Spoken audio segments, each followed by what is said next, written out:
ನೀವೇನು ಈ ಸಿನಿಮಾವನ್ನು ನೋಡಿದಿರಲ್ಲ, ಈ ಟ್ರೈಲರ್ ಏನು ನೋಡಿದಿರ, ಟ್ರೈಲರ್ ನಿಮ್ಗೆ ಅಷ್ಟು ಅಬ್ಬರವಾಗಿ ಏನು ಕಾಣಿಸಿದೆಯಲ್ಲ, ಅದು ನನ್ನ ಪ್ರಕಾರ ಸಿನಿಮಾದಲ್ಲಿ ಬಂದಂತಹ ಒಂದು 10% ವಿಷಯ.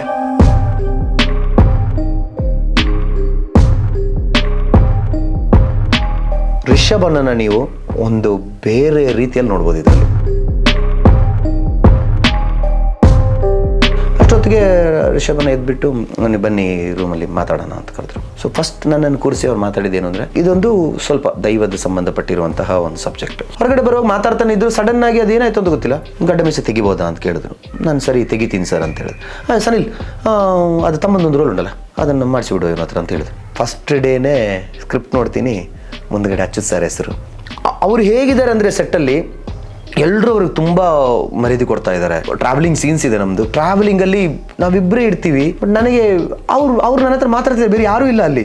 ಇನ್ನೊಂದು ಒಳಗಡೆ ಹೋಗ್ತಾ ಇರುವಾಗಲೇ ನಾನು ಹೋಗಿ ಒಂದು ಮನೆ ಹತ್ರ ಹೊರಕೋಡಿ ನಿಂತೆ. ನನಗೇನೋ ವಾಲ್ ಸ್ವಲ್ಪ ಒಳಗಡೆ ಹೋಗ್ತಿದ್ದೆ ಅಂತ ಅನಿಸ್ತು. ಈ ಕಡೆ ನೋಡಿದ್ರೆ ಪ್ರಕಾಶನ ಅದು ಹೊರಗೆ ಹೋಗ್ಬಿಡೋದು ಒರಿಜಿನಲ್ ಅಲ್ಲ ಅಂತ. ಆಮೇಲೆ ಗೊತ್ತಾಗಿದ್ದು, ಆ ಮನೆಯಿಂದ ಹಿಡಿದು ಅಲ್ಲಿ ಸುತ್ತಮುತ್ತ ಇದ್ದ ಒಂದು 10-15 ಮನೆನೋ ಸೆಟ್ ಅಂತ. ಒಂದೊಂದು ದಿವಸದಲ್ಲಿ 1-2-3 ಮಾತ್ರ ಶಾಟ್ಗಳಿತ್ತು. ಯಾಕಂದರೆ ಒಂದು ಶಾಟ್ಗೆ ಅಷ್ಟು ರಿಚ್ನೆಸ್ ಇತ್ತು ಅಲ್ಲಿ. ಒಂದು ಮಧ್ಯಾಹ್ನದ ಊಟದ ಟೈಮ್ ನೋಡಿದ್ರೆ ಅದೊಂದು ಜಾತ್ರೆ ಥರ. ನಿಮ್ಗೆ ಹೇಳಿದ್ರೆ ನಂಬಲ್ಲ, ಶೂಟಿಂಗ್ ಸ್ಪಾಟಿಗೆ ಐಸ್ ಕ್ರೀಮ್ ಅಂಗಡಿ ಎಲ್ಲ ಬರೋದು.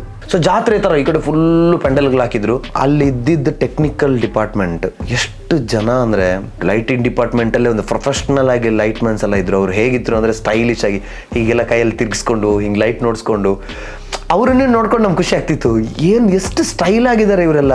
ನಾನು ರಿಷಭನ ಹತ್ರ ಹೋದ್ರೆ ಬೆಳಿಗ್ಗೆನೆ ತಬ್ಬಿಡಿಯೋರು ರಿಷಭನ, ಬಂದ ಶೆಟ್ರೆ ಅಂತ ಕರೆಯೋರು ನನ್ನನ್ನು. ಅವ್ರು ಎಲ್ಲಿ ಬೇಕಿದ್ರು ಹೇಗೆ ಬೇಕಾದ್ರೂ ಇರ್ತಾರೆ. ಕಾಸ್ಟ್ಯೂಮ್ ಚೇಂಜ್ ಟಕ್ ಅಂತ ಹೋದ್ರೆ ಎಲ್ಲೋ ಒಂದು ಜಾಗದಲ್ಲಿ ನಿಂತ್ಕೊಂಡು ಡ್ರೆಸ್ ಚೇಂಜ್ ಮಾಡ್ಕೊಂಡ್ಬಂದ್ರು. ರಿಷಭನಲ್ಲಿದ್ದಾರೆ, ಅಲ್ಲಿ ನೋಡಿ ಸ್ನಾನ ಮಾಡ್ತಿದ್ದಾರೆ ಅಂತ, ಅಲ್ಲೇ ಇಟ್ಕೊಂಡು ಅಲ್ಲೇ ಕ್ಲೀನ್ ಮಾಡ್ದ.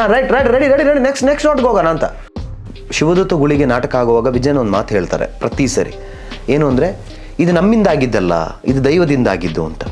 ರಿಷಭನ ಅದನ್ನೇ ಹೇಳ್ಕೊಂಬರ್ತಾರೆ. ನಿನ್ನೆ ಕೂಡ ಒಬ್ರು ಕೇಳಿದ್ರು, ತುಂಬ ಚಂದ ಬಂದಿದೆ ರಿಷಭನ ಹತ್ರ ಅಂತ. ರಿಷಭನ ಡೈರೆಕ್ಟಾಗಿ ನಾವೇನು ಮಾಡಿದ್ದಲ್ಲ, ಇದೆಲ್ಲ ದೈವಲೀಲೆ ಅಂತ.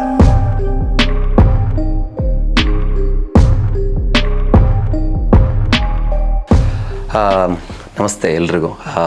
ನಾನು ಸ್ವರಾಜ್ ಶೆಟ್ಟಿ, ಚಿತ್ರರಂಗ ಹಾಗೆ ರಂಗಭೂಮಿ ಕಲಾವಿದ. ಸರ್, ಈಗ ರೀಸೆಂಟಾಗಿ ಕಾಂತಾರ ಒಂದು ಟ್ರೈಲರ್ ಬಂತು. ಸೊ ಅದರಲ್ಲಿ ಆ ಟ್ರೈಲರ್ನಲ್ಲಿ ಕೂಡ ತಾವು ಕಾಣಿಸ್ಕೊಂಡಿದ್ದೀರಾ. ಹಾಗಾಗಿ ಈ ಒಂದು ಸಂದರ್ಶನ ನಾವು ಸ್ಪೆಷಲಿ ಮಾಡ್ತಾ ಇದ್ದೇವೆ.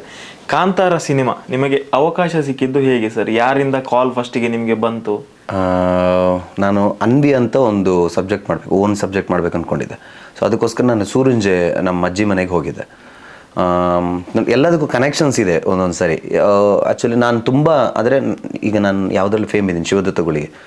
ಇದಕ್ಕೆ ಮೂಲಭೂತವಾಗಿ ನಾನು ನಂಬ್ಕೊಂಡು ಬಂದಿರೋಂಥ ದೈವ ಆ ಕಾಡಲ್ಲಿದೆ, ರಾಹುಗುಲಿಗೆ ಅನ್ನೋದು ಆ ಕಾಡಲ್ಲಿದೆ. ಸೊ ಆ ಕಾಡಲ್ಲೇ ನಾವು ಶೂಟ್ ಮಾಡಬೇಕು ಅನ್ನೋದು ತಿರುಗ್ತಾ ಇದ್ವಿ. ಒಂದೂವರೆ ಗಂಟೆ ಇರ್ಬೋದು ಮಧ್ಯಾಹ್ನ. ಇನ್ನು ಊಟಕ್ಕೆ ಹೊರಡಬೇಕು. ಆ ಟೈಮಲ್ಲಿ ಪ್ರಕಾಶ್ ತುಮಿನಾಡು ಅವರು ನಂಗೆ ಒಂದು ಕಾಲ್ ಮಾಡಿದ್ರು. ಕಾಲ್ ಮಾಡಿ, ರಿಷಭನ ನೀನು ನೋಡಬೇಕಂತೆ ಅಂತ ಹೇಳಿದರು. ಏನು ಹೇಳಬೇಕು ಅಂತ ಗೊತ್ತಾಗಲಿಲ್ಲ. ಯಾಕಂದರೆ ನಾನು ಯಾವಾಗಲೂ ರಾಜ್ ಹತ್ರ ಯಾವಾಗಲೂ ಕೇಳ್ತಾ ಇದ್ದೆ, ರಾಜ್ ಒಂದು ಸರಿ ನನಗೆ ರಿಷಭನ ಮೀಟ್ ಮಾಡಿಸಿ ಅವ್ರ ಟೀಮ್ ಜೊತೆ ಒಂದು ಸರಿ ನಾನು ಏನಾದರೂ ಒಂದು ಮಾಡಬೇಕು ಅಂತ ಆಸೆ ಇದೆ ಅಂತ. ಬಟ್ ಎಲ್ಲದಕ್ಕೂ ಒಂದು ಟೈಮ್ ಬರುತ್ತೆ. ಅವರು ಓಕೆ ಹೇಳ್ತೇನೆ, ಯಾವುದಾದ್ರೂ ನಿನಗೆ ಸೂಟ್ ಆಗುವಂಥದ್ದು ಯಾವುದಾದ್ರು ಖಂಡಿತವಾಗ್ಲೂ ಅವ್ರು ಕಾಲ್ ಮಾಡ್ತಾರೆ ನಿನಗೆ ಅಂತ ಹೇಳಿದರು. ಸಡನ್ನಾಗಿ ಬರುವಾಗ ನನಗೆ ಅರ್ಥ ಆಗಲಿಲ್ಲ ಏನಕ್ಕೆ ಬಂದಿದೆ. ಓಕೆ, ಯಾವುದೋ ಒಂದು ಸಬ್ಜೆಕ್ಟಿಗೆ ನನ್ನನ್ನು ಕರಿತಾ ಇದ್ದಾರೆ, ಒಂದು ಡೈರೆಕ್ಟರ್ ಕರೆದ್ರೆ ಹಾಗೆ ಇರುತ್ತಲ್ವ ಅಂತ. ಸೊ ನಾನು ಅಲ್ಲೇ ನನ್ನ ಪ್ರಾಜೆಕ್ಟ್ನೆಲ್ಲ ನಿಲ್ಲಿಸಿದೆ. ನನ್ನ ಹುಡುಗರ ಹತ್ರ ಹೇಳಿದೆ. ನಮ್ಮ ಹುಡುಗರಿಗೂ ಗೊತ್ತಾಯಿತು, ಓಕೆ ರಿಷಭ್ ಕರೀತಾ ಇದ್ದಾರೆ ಅಂದರೆ ಪ್ರಾಬ್ಲಮ್ ಇಲ್ಲ. ಇಲ್ಲಾಂದರೆ ಸಾಯಂಕಾಲ ತನಕ ಅಲ್ಲೇ ಇರಬೇಕು ಅಂತಿತ್ತು. ಪರವಾಗಿಲ್ಲ ಅಂತ ಅಲ್ಲಿಂದ ಹೊರಟ್ವಿ. ಇಲ್ಲಿ ಮಲ್ಲಿಕಟ್ಟೆ ಹತ್ರ ಒಂದು ಫ್ಲ್ಯಾಟ್ ಹತ್ರ ಬಂದಿದ್ರು ರಿಷಭನ. ನಾವು ಹೋದ್ವಿ. ಒಳಗಡೆ ಹೋಗುವಾಗ ಪ್ರಕಾಶನ್ನ ಇದ್ದರು, ಸನಿಲ್ ಗುರು ಅವರಿದ್ದರು. ಸೊ ಮಾತಾಡ್ತಿದ್ವಿ. ಸೊ ರಿಷಭನ್ನ ಆಲ್ರೆಡಿ ನನ್ನ ಡ್ರಾಮದ್ದು ಒಂದು ಕ್ಲಿಪ್ಪಿಂಗ್ಸ್ನೆಲ್ಲ ನೋಡಿದ್ದಾರೆ. ನಾನು ನೋಡಿದೆ. ಅವ್ರು ನೋಡಿದ್ರು, ಗೊತ್ತಾಯ್ತು ಇವರು ಹೇಗಿದ್ದೀರಾ ಅಂತೆಲ್ಲ ಚೆನ್ನಾಗಿ ಮಾತಾಡಿದ್ರು. ಡೌನ್ ಟು ಅರ್ತ್ ಒಂದು ಪರ್ಸ್ನಾಲಿಟಿ ಅವ್ರದ್ದು. ನನಗೆ ಅವರು ಸಿನಿಮಾಗಳೆಲ್ಲ ನೋಡಿ ನಾನು ಬೇರೆ ರೀತಿ ಅಂದ್ಕೊಂಡಿದ್ದೆ. ಬಟ್ ಅವರು ತುಂಬ ಕ್ಲೋಸಾಗಿ ಮಾತಾಡಿದ್ರು, ಏನೋ ಮುಂಚೆಯಿಂದ ನನ್ನ ಪರಿಚಯ ಇರೋ ಥರ. ಸೊ ನಾವು ಮಾತಾಡಿದ್ಮೇಲೆ ಅವರು ಬೇರೆ ಏನೋ ಡಿಸ್ಕಷನಲ್ಲಿದ್ದರು. ಅಷ್ಟೊತ್ತಿಗೆ ರಾಜ್ ಭಾಯ್ ಬಂದು ಕೂಡ, ಇವ್ನು ಕರೆದಿದ್ದೀರಾ, ಒಳ್ಳೆ ವಿಷಯ, ನಿಮ್ಮ ಪ್ಯಾಟರ್ನಿಗೆ ಇವ್ನು ಸೆಟ್ ಆಗ್ತಾನೆ. ನನಗೆ ಏನು ಪ್ಯಾಟರ್ನು, ಏನು ಸಬ್ಜೆಕ್ಟ್ ಮಾಡ್ತಾ ಇದ್ದಾರೆ ಅದೆಲ್ಲ ಗೊತ್ತಿರಲಿಲ್ಲ. ನಿಮ್ಮ ಪ್ಯಾಟರ್ನ್ಗೆ ಇವನ್ನೆಲ್ಲ ಸೆಟ್ ಆಗ್ತಾನೆ, ಇವನು ಅದಕ್ಕೆ ಮುಂಚೆ 5 letters ಅಲ್ಲಿ ಮಾಡಿದ್ದ, ಅದನ್ನೆಲ್ಲ ಹೇಳಿದ್ರು. ಒಳ್ಳೆ ಆ್ಯಕ್ಟರ್ ಆಗಿ ಹೀಗೆಲ್ಲ ಹೇಳಿದ್ರು.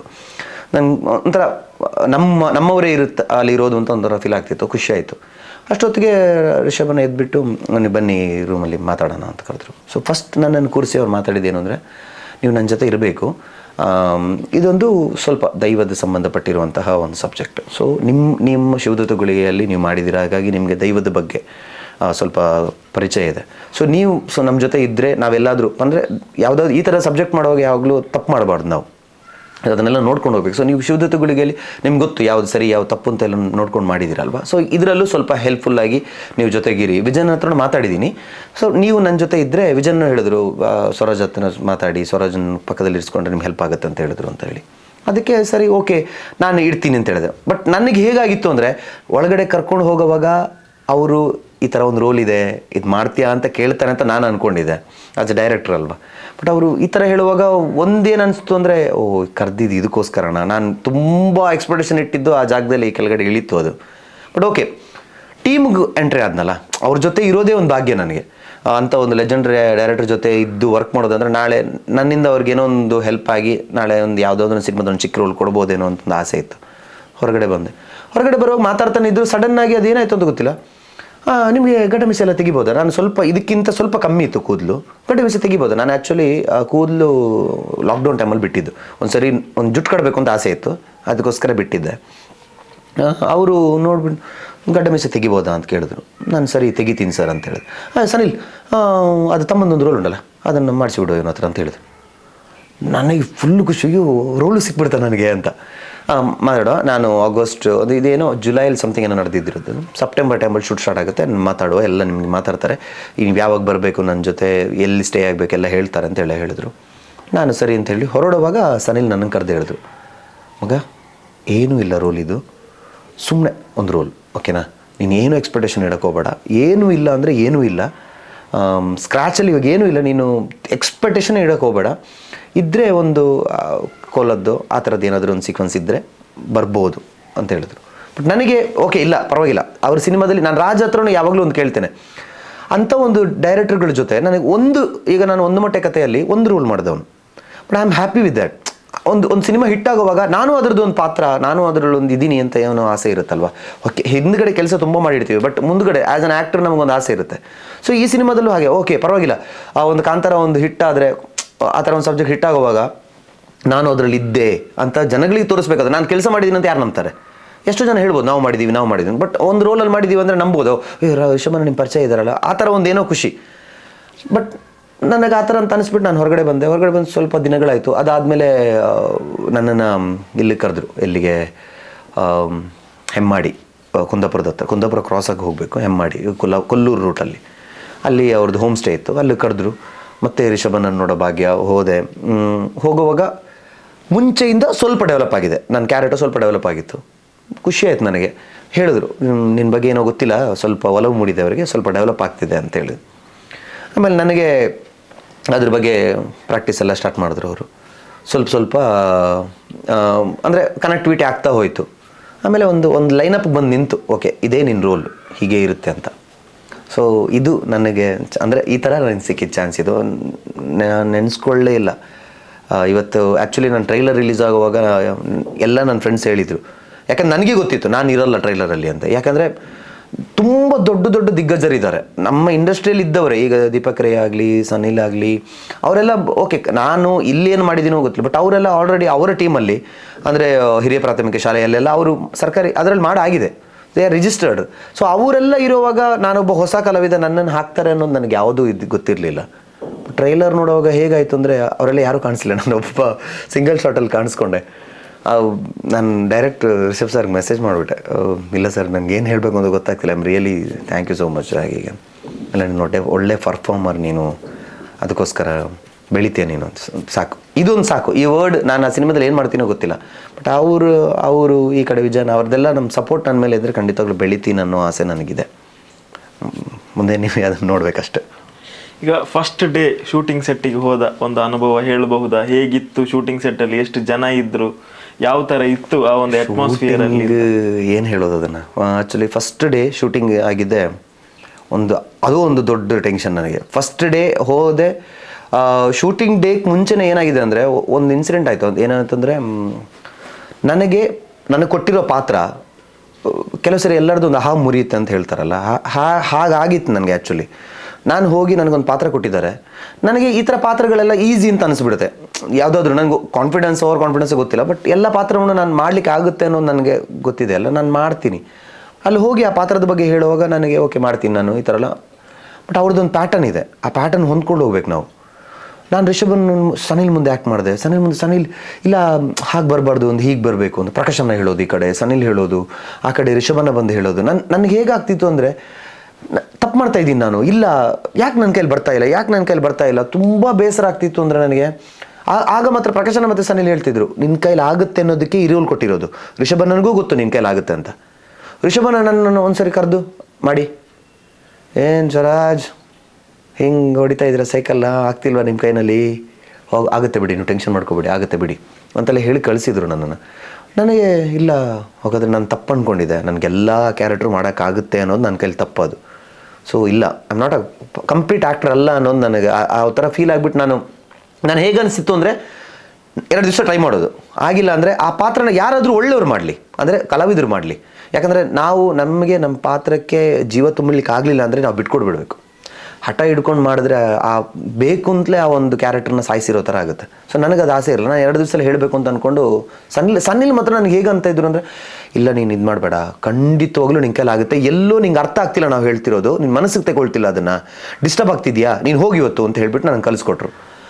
2 ದಿವಸ ಬಿಟ್ಟು ಕನ್ನಡಿ ಮುಂದೆಲ್ಲ ನಿಂತ್ಕೊಂಡು ಮಾಡಿ ನನಗೇನೋ ಗೊತ್ತಿಲ್ಲ, ಗಡ್ಡ ಮೀಸೆಲ್ಲ ಇಟ್ಟಿದ್ದೆ. ಆವಾಗ ಟೆನ್ಷನ್ ಆಯಿತು, ಗಡ್ಡ ಮೀಸೆ ತೆಗೆದು ನನ್ನ ಎಕ್ಸ್ಪ್ರೆಷನ್ನ ನಾನು ಕನ್ನಡಿ ಮುಂದೆ ಸ್ಟಾರ್ಟ್ ಮಾಡಿದೆ. ಆಮೇಲೆ ಗೊತ್ತಾಯಿತು, ಇಲ್ಲ ಇವಾಗ ಬರ್ತಾ ಇದೆ ಏನೋ ಅಂತ. ಮತ್ತೆ ಹೋದೆ, ಅವ್ರಿಗೇನೋ ಆಯಿತು ಗೊತ್ತಿಲ್ಲ, ಇವಾಗ ಬರ್ತಾ ಇದೆ. ಮತ್ತು ಅರವಿಂದ್ ಕಶ್ಯಪ್ ಸರ್ ಕೂಡ ಹಾಗೆ, ಅವ್ರು ಸೆಟ್ಟಲ್ಲಿ ಕೂತ್ಕೊಂಡು ಒಳಗಡೆ ಶೂಟಿಗೆ ಹೋಗೋಕ್ಕೆ ಮುಂಚೆನೇ ಏನು ವರ್ಕ್ಶಾಪ್ ಆಗುತ್ತೆ ಅಲ್ಲಿ ಅವರು ಕ್ಯಾಮ್ರಾ ಆ್ಯಂಗಲ್ ಜೊತೆ ವರ್ಕ್ ಮಾಡ್ತಾರೆ. ಸೊ ಈ ಕ್ಯಾಮ್ರಾ ಇಲ್ಲೇ ಇಟ್ಟಿರ್ತೀವಿ ನಾವು, ನೀವು ಇಲ್ಲೇ ಕೂತ್ಕೊಂಡಿರ್ತೀರಾ, ಹೀಗೇ ಮಾತಾಡ್ತಿರ್ತೀರ, ನೀವು ಅಡ್ಡ ಬರಬಾರ್ದು, ಅದನ್ನೆಲ್ಲ ಆಲ್ರೆಡಿ ಅಲ್ಲಿ ಒಂಥರ ಆ ವರ್ಕ್ಶಾಪು ನನಗೆ ಹೊಸದಾಗಿತ್ತು. ಎಲ್ಲರೂ ವರ್ಕ್ಶಾಪ್ ಮಾಡೋದೇನಕ್ಕೆ, ನಮ್ಮ ಡೈರೆಕ್ಷನ್ ಅಂದರೆ ಡೈಲಾಗ್ ಕನ್ಫರ್ಮೇಷನ್ ಆಗುತ್ತೆ. ಇಲ್ಲ ಆ ಥರ ಅಲ್ಲ, ಕ್ಯಾಮ್ರಾ ಇಲ್ಲೇ ಬರುತ್ತೆ, ಅವ್ರು ಮೊಬೈಲ್ ಇಟ್ಕೊಂಡು ಮಾಡ್ತಾರೆ, ಕ್ಯಾಮ್ರಾ ಇಲ್ಲೇ ಬರುತ್ತೆ, ಇಲ್ಲಿ ಜಿಮ್ಮಿ ಬರುತ್ತೆ, ಇದಾಗಿ ಬರುತ್ತೆ, ಇದು ಬರುತ್ತೆ, ನೀವು ಇಲ್ಲೇ ಕೂತ್ಕೋಬೇಕು. ಆಮೇಲೆ ಡೈಲಾಗ್ ಎಲ್ಲ ಸ್ವಲ್ಪ ಪಂಚಾಗಿಲ್ಲ ಅಂದರೆ ಅವ್ರು ಹೇಳ್ತಾರೆ, ಅರವಿಂದ್ ಕಶ್ಯಪ್ ಸರ್ ಇಲ್ಲ ಅದು ಡೈಲಾಗ್ ಎಲ್ಲ ಸರಿ ಇಲ್ಲ, ಆ ಥರ ಈ ಥರ ಎಲ್ಲ. ಬಟ್ ಆ ಥರ ಒಂದು ಅಂದರೆ ನನಗೆ ಅಲ್ಲೇ ಒಂದು ಶೂಟಿಂಗ್ ನಡೆಯಿರೋ ಥರ ಇತ್ತು. ಸೊ ಹ್ಯಾಪಿಯಾಗಿತ್ತು.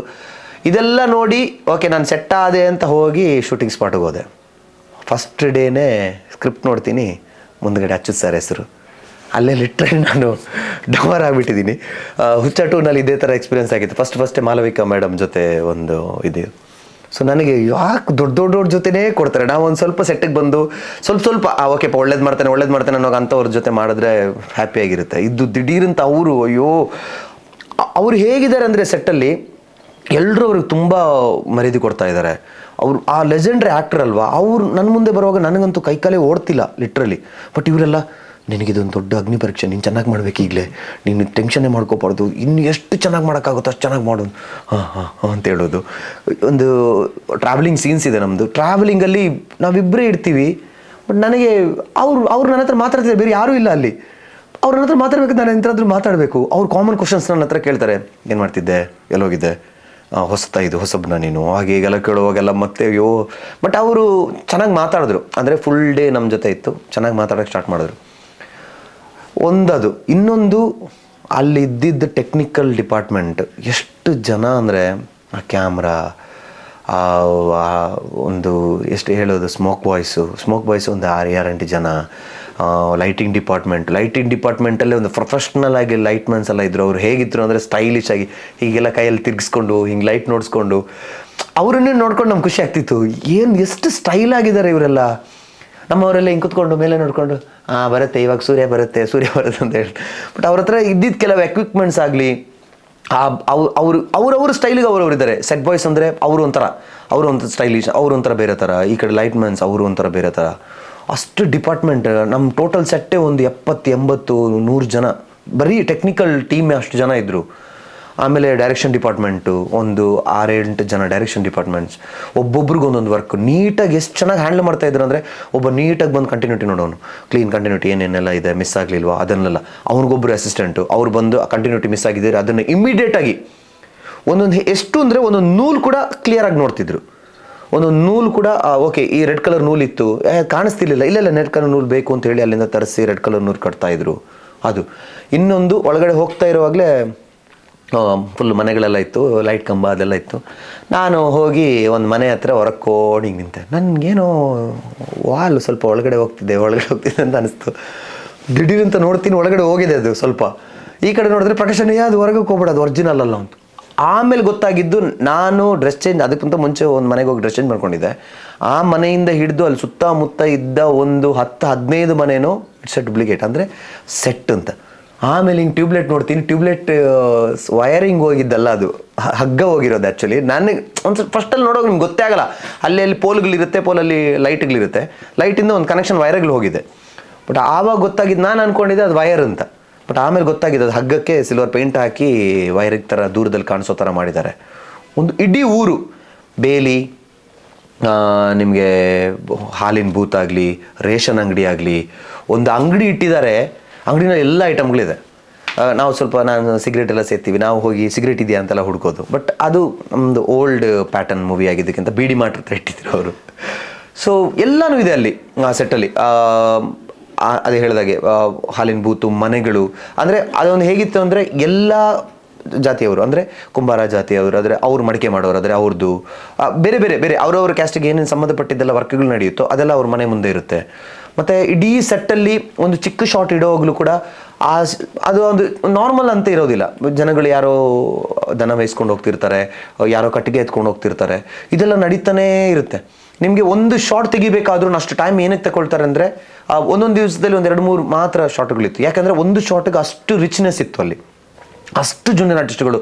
ನಮ್ಮ ಟೆಕ್ನಿಕಲ್ ಡಿಪಾರ್ಟ್ಮೆಂಟ್ ಬಿಟ್ಟು ಒಂದು 100 ಜನ ಜೂನಿಯರ್ ಆರ್ಟಿಸ್ಟ್ಗಳು ಕನ್ಫರ್ಮ್ ಆಗಿ ಅಲ್ಲಿದ್ದರು ಯಾವಾಗಲೂ. ಒಂದು ಮಧ್ಯಾಹ್ನದ ಊಟದ ಟೈಮ್ ನೋಡಿದ್ರೆ ಅದೊಂದು ಜಾತ್ರೆ ಥರ. ನಿಮ್ಗೆ ಹೇಳಿದ್ರೆ ನಂಬಲ್ಲ, ಶೂಟಿಂಗ್ ಸ್ಪಾಟಿಗೆ ಐಸ್ ಕ್ರೀಮ್ ಅಂಗಡಿಯೆಲ್ಲ ಬರೋದು, ಐಸ್ ಕ್ರೀಮ್ ಅಂಗಡಿಗಳೆಲ್ಲ ಬರೋದು. ಮಧ್ಯಾಹ್ನ ಟೈಮಲ್ಲಿ ಬಿಸಿಲಿರುತ್ತಲ್ಲ, ನಾವೆಲ್ಲ ಹೋಗಿ ಐಸ್ ಕ್ರೀಮ್ ಎಲ್ಲ ತಿಂತಾ ಇದ್ವಿ.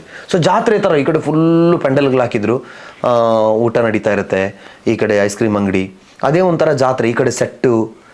ನನಗೆ ಹೇಗಾಗಿತ್ತು ಅಂದರೆ, ಇಷ್ಟೆಲ್ಲ ಮಾಡಿ ಸಿನಿಮಾ ಅಲ್ಲ, ಇದೊಂದೇನೋ ಹೊಸದಾಗಿ ಸಿನಿಮಾ ಮಾಡ್ತಾ ಇದ್ದೀನಿ ನಾನು. ಈ ಲೈಟ್ಗಳು, ಈ ಕ್ಯಾಮ್ರಾಮ್ಯಾನ್, ಆ ಕ್ಯಾಮ್ರಾನ ಅವ್ರ ಕೈಯಲ್ಲೇ ಇಟ್ಕೊಳ್ಳೋದಿಲ್ಲ, ಬೇರೆ ಯಾರೋ ಕ್ಯಾಮ್ರಾನ ಇಟ್ಕೊಂಡು ಹೋಗ್ತಿರ್ತಾರೆ. ಅವ್ರೇನೋ ಚಿಕ್ಕ ಜಾಯ್ಸ್ಟಿಕ್ ಥರ ಇಟ್ಕೊಂಡು ಅದನ್ನು ಮೂಮೆಂಟ್ ಮಾಡ್ತಿರ್ತಾರೆ. ನಮ್ಗೆ ಹೇಗೆ ಅನಿಸ್ತಿತ್ತು ಅಂದರೆ, ನನಗೆ ಹೊರಗಡೆ ಬಂದು ಅದನ್ನು ಹೇಳೋಕ್ಕೂ ಆಗಲ್ಲ ಜಾಸ್ತಿ. ಇವತ್ತು ನಾನು ಓಪನ್ ಆಗಿ ಮಾತಾಡ್ತಿದ್ದೀನಿ, ಬಟ್ ನನಗೆ ಹೇಗಿತ್ತು ಸೆಟ್ ಅಂತ ಯಾರ ಹತ್ರ ಹೋಗಿ ನಾನು ಆ ಥರ ಎಲ್ಲ ಹೇಳಿದ್ರೆ, ಈ ನನ್ನ ಮಗನಿಗೆ ಹಾಗಾದರೆ ಕ್ಯಾಮ್ರಾದ ವಿಷಯನೇ ಗೊತ್ತಿಲ್ವಾ.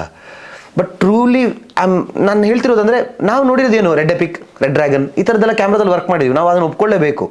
ಅಂಥ ಕ್ಯಾಮ್ರಾಗಳನ್ನ, ಅಂಥ ಒಂದು ಸೆಟಪ್ ನಾನು ಲೈಫ್ ಲಾಂಗಲ್ಲಿ ಫಸ್ಟ್ ಟೈಮ್ ನೋಡಿದ್ದು. ಆ ಲೈಟ್ಗಳನ್ನೂ ಫಸ್ಟ್ ಟೈಮ್ ನೋಡಿದ್ದು ನಾವು ನೋಡಿದ್ದೇನು, ಕಿನೋ ಹಾಕಿರ್ತಾರೆ, ಪಾರ್ ಹಾಕಿರ್ತಾರೆ, ಬೇಬಿಗಳು ಹಾಕಿರ್ತಾರೆ. ಈ ಲೈಟ್ಗಳು ಅಲ್ಲಿಲ್ಲ, ಬೇರೆ ಯಾವ್ಯಾವ ಲೈಟ್ಗಳಿದೆ. ಅದನ್ನು ನಾನು ಒಪ್ಕೊಳ್ಳೇಬೇಕು. ನನಗೆ ಬಟ್ ಅಲ್ಲಿ ಏನಾಗ್ತಿತ್ತು ಅಂತ ಅಲ್ಲಿ ನನ್ನ ಫೀಲಿಂಗ್ಸ್ನ ಎಕ್ಸ್ಪ್ರೆಸ್ ಮಾಡೋಕೆ ಆಗ್ತಿರಲಿಲ್ಲ. ಯಾಕಂದರೆ ಯಾರಾದರೂ ಒಬ್ರು ನೋಡಿ ಇವನ್ನೆಲ್ಲ ಇದನ್ನು ನೋಡಿಲ್ಲ. ಬಟ್ ನಾನು ರಿಯಲಾಗಿ ಹೇಳ್ತೀನಿ, ಅಲ್ಲಿ ಬಂದಿದ್ದು ಎಷ್ಟೋ ಜನಗಳಿಗೆ ನನಗೇನು ಫೀಲ್ ಆಗಿದೆಯೋ ಅದು ಖಂಡಿತವಾಗ್ಲೂ ಆಗಿರುತ್ತೆ. ಬಟ್ ಅವ್ರು ಹೇಳಿರಲ್ಲ. ಹೇಳಿದ್ರೆ ಏನು ಯಾವುದೂ ನೋಡಿಲ್ಲ ಅಂದ್ಕೊಳ್ತೀನಿ ಅಂತೆಲ್ಲ ಅಂದ್ಕೊಳ್ತಾನೆ ಅಂತ. ಬಟ್ ಇವತ್ತು ಬಂದಿದೆ. ಯಾಕಂದರೆ ಟ್ರೈಲರ್ ನೋಡಿದಾಗ ಎಷ್ಟೋ ಜನ ಆ ಟೆಕ್ನಿಕಲಿ, ಕೆಳಗಡೆ ತುಂಬ ಕಮೆಂಟ್ಸ್ ಬಂದಿದೆ, ಎಷ್ಟು ಟೆಕ್ನಿಕಲ್ ಯೂಸ್ ಮಾಡಿ ಇಡ್ತೀರ, ಹೇಗೆ ಬಂದಿದೆ ಒಂದೊಂದು ಶಾರ್ಟ್. ಸೊ ಪ್ರತಿ ಶಾರ್ಟ್ಸಿಂದ ನಾನು ಹೇಳಿದ್ದು ಎಲ್ಲ ಎಕ್ವಿಪ್ಮೆಂಟ್ಸ್ ಇರೋದ್ರಿಂದಲೇ ಅಂತ ಬಂದಿರೋದು ಆ ಥರ. ಸೊ ಹೇಳಿದ್ನಲ್ಲ, ಇಟ್ಸ್ ಅನ್ ಹೆವೆನ್. ತುಂಬ ಕಷ್ಟಪಟ್ಟಿದ್ದೀವಿ ಸಿನಿಮಾಕ್ಕೋಸ್ಕರ. ಬಟ್ ಆ ಕಷ್ಟದಲ್ಲೂ ಸುಖ ಇತ್ತು, ಒಂದು ಒಳ್ಳೆ ಎಕ್ಸ್ಪೀರಿಯನ್ಸ್ ಇತ್ತು. ಇದಕ್ಕಿಂತ ಮೇಲೆ ಏನು ಹೇಳಬೇಕು ಅದು ಗೊತ್ತಾಗ್ತಿಲ್ಲ. ಲೈಫಲ್ಲಿ ಒಂದು ಫಸ್ಟ್ ಟೈಮ್.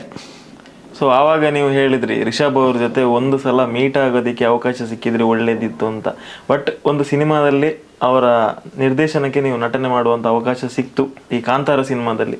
ಹೇಗಿರ್ತಾರೆ ರಿಷಬ್ ಅವರು ಶೂಟಿಂಗ್ ಸೆಟ್ಟಲ್ಲಿ? ಅಂದರೆ ಒಂದು ಕಡೆ ಆ್ಯಕ್ಟಿಂಗು ಮಾಡಬೇಕು, ಒಂದು ಕಡೆ ಡೈರೆಕ್ಷನು ಮಾಡಬೇಕು. ಆ ಟೈಮಲ್ಲಿ ಅಷ್ಟು ಜನ ಇದ್ದಾಗ ಮೇಂಟೈನ್ ಮಾಡಿದಾಗ ಕೋಪನೂ ಬರುತ್ತೆ. ಆ ಫೀಲ್ ಕಂಟ್ರೋಲ್ ಮಾಡಿಕೊಂಡು ಆ ಒಂದು ಶಾರ್ಟಿಗೆ ಪ್ರಿಪೇರ್ ಆಗಬೇಕು. ಯಾವ ಥರ ಪ್ರಿಪೇರ್ ಆಗ್ತಾ ಇದ್ರು? ಅವರು ಅಂದರೆ ದೊಡ್ಡ ದೊಡ್ಡ ಆ್ಯಕ್ಟ್ರುಗಳು, ಯಾರಾದರೂ ಲೆಜೆಂಡ್ರಿ ಆ್ಯಕ್ಟ್ರುಗಳು, ಯಾಕಂದರೆ ಅವ್ರಿಗೆ ಟೈಮ್ ಸೆನ್ಸ್ ಇರುತ್ತಲ್ಲ, ಒಂದು ಟೈಮಿಂಗ್ ಲೈನಪ್ ಇರುತ್ತೆ. ಸೊ ಆ ಟೈಮಲ್ಲಿ ಮುಗಿಸ್ಬೇಕು. ಆ ಟೈಮಲ್ಲಿ ಮಾತ್ರ ನಾನು ರಿಷಭನ್ನ ನೋಡಿದ್ದು ಕಿರ್ಚೋದು. ಅಂದರೆ ಇನ್ನೊಂದು, ಅವ್ರು ಹೇಳಿದ್ದು ಆ ಡಿಪಾರ್ಟ್ಮೆಂಟ್ಗೆ ಅರ್ಥ ಆಗದೆ, ಆ ಡಿಪಾರ್ಟ್ಮೆಂಟ್ ಲೇಟಾಗಿ ಏನಾದರೂ ಐಟಮ್ ತಂದಿದ್ದರೆ, ಸೊ ಶೂಟಿಂಗ್ ಏನಾದರೂ ಸಮಸ್ಯೆ ಆದಾಗ ಮಾತ್ರ. ಮಿಕ್ಕಿದ ಟೈಮಲ್ಲಿ ನಾನು ಅವರು ನೋಡಿದ್ದೆ ಅವ್ರು ನಗ್ತಾ ಇರೋದನ್ನೇ. ಎಷ್ಟು ನಗ್ತಾ ಇದ್ರು ಅಂದರೆ, ಏನೋ ಒಂದು ಹೇಳ್ಕೊಂಡು ಅರವಿಂದ್ ಸರ್ ಜೊತೆ ಮಾತಾಡ್ಕೊಂಡು ಕಾಮಿಡಿ ಮಾಡ್ಕೊಂಡು ನಗ್ತಾ ಇರ್ತಾರೆ. ಈ ಕಡೆ ಆ್ಯಕ್ಟಿಂಗು ಮಾಡ್ತಾರೆ. ಇಲ್ಲ ಮಗ ಹೋಗ್ತೀನಿ ಮಗ, ಮಾಡಿ ಮಗ ಅಂತ ಹೇಳಿ ಆ್ಯಕ್ಟಿಂಗ್ ಮಾಡ್ತಾರೆ. ದಿಢೀರಂತ ಹೋಗಿ ಮತ್ತೆ ಮುಂದ್ಗಡೆ ಕೂತ್ಕೊಂಡು ಮಗ 1 more ತೆಗಿವಾ, ಮತ್ತೆ ಬಂದು ಆ್ಯಕ್ಟ್ ಮಾಡ್ತಾರೆ. ಇಷ್ಟು ಎನರ್ಜೆಟಿಕ್ ಅಂದರೆ ಬೆಳಿಗ್ಗೆಯಿಂದ ಸಾಯಂಕಾಲ ತನಕ ನಾನು ಎಲ್ಲರೂ ಹೇಳ್ತಾರೆ ತುಂಬ ಎನರ್ಜೆಟಿಕ್ ನಾನು ಅಂತ. ಆ್ಯಕ್ಚುಲಿ ರಿಷಬ್ ಸರ್ ನನಗೆ ಹೇಳ್ತಾರೆ ಸಿಕ್ಕಾಪಟ್ಟೆ ಎನರ್ಜೆಟಿಕ್ ನೀನು ಅಂತ. ಬಟ್ ಟ್ರೂಲಿ ನಾನು ಹೇಳ್ತೀನಿ, ಬಟ್ ಅವ್ರ ಎನರ್ಜಿ ಮುಂದೆ ಅವರು ಬೆಳಿಗ್ಗೆ 6 o'clock ಸೆಟ್ಟಿಗೆ ಕ್ಲಿಯರಾಗಿ, ಅಂದರೆ ಬೇರೆ ಯಾರಾದ್ರು ನೋಡಿದ್ರೆ ನಿಮ್ಮ ಡೈರೆಕ್ಷನ್ ಡಿಪಾರ್ಟ್ಮೆಂಟ್ ಸ್ವಲ್ಪ ಲೇಟಾಗಿ ಬರುತ್ತೆ, ಅಸಿಸ್ಟೆಂಟ್ ಡೈರೆಕ್ಟರ್ಸ್ ಎಲ್ಲ ಬೇಗ ಬಂದಿರ್ತಾರೆ. ಇವ್ರು ಕೆಲವರು ಸರಿ ಎಲ್ಲರಿಗಿಂತ ಮುಂಚೆ ಇವ್ರು, ನಾವು ಆರ್ಟಿಸ್ಟ್ಗಳು ಇಳಿಯೋಕೆ ಮುಂಚೆ ಇವ್ರು ಬಂದಿರ್ತಾರೆ. ಬೆಳಿಗ್ಗೆ ಯಾವ ಎನರ್ಜಿಯಲ್ಲಿ ನಾವು ನೋಡ್ತೀವೋ ಬಂದಾಗ ಹಗ್ ಮಾಡಿಕೊಂಡು ಎಲ್ಲರನ್ನು ಮಾತಾಡಿಕೊಂಡು. ಇನ್ನೊಂದೇನೆಂದರೆ ಆರ್ಟಿಸ್ಟ್ಗಳು ಚಿಕ್ಕ ಆರ್ಟಿಸ್ಟ್ ಆಗಲಿ ದೊಡ್ಡ ಆರ್ಟಿಸ್ಟ್ ಆಗಲಿ ಎಲ್ರಿಗೂ ಬೆಲೆ ಒಂದೇ. ಅಲ್ಲಿ ನೀವು ಒಳ್ಳೆ ರೀತಿಯಲ್ಲಿ ಕ್ಯಾರೆಕ್ಟರ್ ಮಾತ್ರ ಪ್ಲೇ ಮಾಡಿದ್ರೆ ನಿಮ್ಗೆ ಸ್ಪಾಟಲ್ಲಿ ಇಂಪ್ರೂವೈಸ್ ಮಾಡಿಬಿಡ್ತಾರೆ, ನಿಮ್ಮನ್ನು ಒಂದು ಬೇರೆ ಲೆವೆಲ್ಗೆ ತಗೊಂಡು ಹೋಗ್ತಾರೆ ಅವರು. ಇಲ್ಲ ಅಂದ್ರೂ ನಿಮಗೆ ಎಷ್ಟು ವ್ಯಾಲ್ಯೂ ಕೊಡ್ತಾರಲ್ವ, ಪ್ರತಿಯೊಬ್ಬರಿಗೂ ಅದೇ ಸೇಮ್ ವ್ಯಾಲ್ಯೂ. ಬೆಳಗ್ಗೆ ಬಂದಾಗ ಒಂದು ಬೇರೆ ಡೈರೆಕ್ಟರ್ಗಳೆಲ್ಲ ನಾವು ವರ್ಕ್ ಮಾಡಿದ್ದೀವಿ ಕೆಲವರು ಹತ್ರಲ್ಲ ಕನ್ನಡದಲ್ಲಿ, ಅವರೆಲ್ಲ ಹೇಗಿರ್ತಾರೆ ಅಂದರೆ ಸೀರಿಯಲಲ್ಲೇ ಆಗಲಿ ಒಂದು ಜಾಗದಲ್ಲಿ ಕೂತ್ಕೊಂಡಿರ್ತಾರೆ, ಮಾತಾಡ್ತಿರ್ತಾರೆ. ಬಟ್ ರಿಷಭನ ಇಟ್ಸ್ ಲೈಕ್ ನನಗೊಂಥರ ತುಂಬ ಖುಷಿ ಆಗೋದು. ಯಾಕಂದರೆ ನಾನು ಒಂದು ವರ್ಕ್ ಮಾಡಿರೋದು ವಿಜಯನನ್ ಜೊತೆ, ಅವರು ಅದೇ ರೀತಿ ಇರೋರು. ಸೊ ಇವರು ಇಬ್ಬರು ನನಗೆ ಒಂದೇ ರೀತಿ, ಅವರಿಬ್ಬರು ಒಂಥರ ಯಾರಿಗೂ ಅಂದರೆ ಸೇಮ್ ಸಮಾನತೆ ತೋರಿಸೋರು, ಇಬ್ಬರು ಒಂದು ಆರ್ಟಿಸ್ಟ್ಗಳಿಗೆ ಒಂದೇ ರೀತಿ ನೋಡೋರು. ನಾನು ರಿಷಭನ ಹತ್ರ ಹೋದ್ರೆ ಬೆಳಿಗ್ಗೆ ತಬ್ಬಿಡಿಯೋರು, ರಿಷಭನ ಬಂದೆ ಶೆಟ್ರೆ ಅಂತ ಕರೆಯೋರು ನನ್ನನ್ನು. ಹೋಗಿ ಇದೆಲ್ಲ ಮಾಡುವಾಗಲೂ ಹಾಗೆ ನೀಟಾಗಿ ಹೇಳ್ಕೊಡೋರು. ಟೆನ್ಷನ್, ಮತ್ತು ಅವರು ಎಲ್ಲಿ ಬೇಕಿದ್ರು ಹೇಗೆ ಬೇಕಿದ್ರು ಇರ್ತಾರೆ. ಕಾಸ್ಟ್ಯೂಮ್ ಚೇಂಜ್ ಟಕ್ಕಂತ ಹೋದ್ರೆ ಎಲ್ಲೋ ಒಂದು ಜಾಗದಲ್ಲಿ ನಿಂತ್ಕೊಂಡು ಡ್ರೆಸ್ ಚೇಂಜ್ ಮಾಡ್ಕೊಂಬಂದ್ರು. ಒದ್ದೆ ಆಗಬೇಕಾ, ಕೆಸರಲ್ಲಿ ಹೊರಲಾಡ್ಬೇಕಾ, ಅಲ್ಲೇ ಬಿದ್ದರು, ಕೆಸರಲ್ಲಿ ಹೊಡ್ಕೊಂಡು ಅಲ್ಲೇ ಒಂದು ಬಕೆಟ್ ನೀರು ಇಟ್ಕೊಂಡು, ಯಾರು ಜನ ಇದ್ದಾರೆ ಅದೆಲ್ಲ ಟೆನ್ಷನೇ ಇಲ್ಲ ಅವ್ರಿಗೆ. ಬಕೆಟ್ ಎತ್ಕೊಂಡು ನೀರು ಹಾಕೊಂಡು ನಾವೆಲ್ಲ ಅವ್ರೇನು ರಿಷಭನೇ ನನ್ನಿದ್ದು ರಿಷಭನಲ್ಲಿದ್ದಾರೆ ಅಲ್ಲಿ ನೋಡಿ ಸ್ನಾನ ಮಾಡ್ತಿದ್ದಾರೆ ಅಂತ ಅಲ್ಲೇ ಇಟ್ಕೊಂಡು ಅಲ್ಲೇ ಕ್ಲೀನ್ ಮಾಡ್ದೆ. ರೆಡಿ ನೆಕ್ಸ್ಟ್ ಶಾಟ್ಗೆ ಹೋಗೋಣ ಅಂತ. ಲೇಟ್ ಆಗಬೇಕು. ಅವ್ರು ಕ್ಯಾರವನ್ ಹತ್ತಿದ್ದು ನಾನು ಮಳೆ ಟೈಮಲ್ಲಿ ನೋಡಿದ್ದೀನಿ. ಒಂದು ಮಳೆ ಬರ್ತಾ ಇರೋವಾಗ ಕ್ಯಾರವನ್ ಹತ್ತಿರ್ತಾರೆ, ಊಟ ಮಾಡೋಕ್ಕೆ ಪ್ರಾಬ್ಲಮ್ ಆಗಿರ್ತದೆ. ಅದು ಪೆಂಡಲೆಲ್ಲ ಇದ್ದರೆ ಅಲ್ಲಿ ನೀರು ಬರ್ತಾ ಇಲ್ಲ ಅಂದರೆ ಆವಾಗಲೂ ಹತ್ತಲ್ಲ.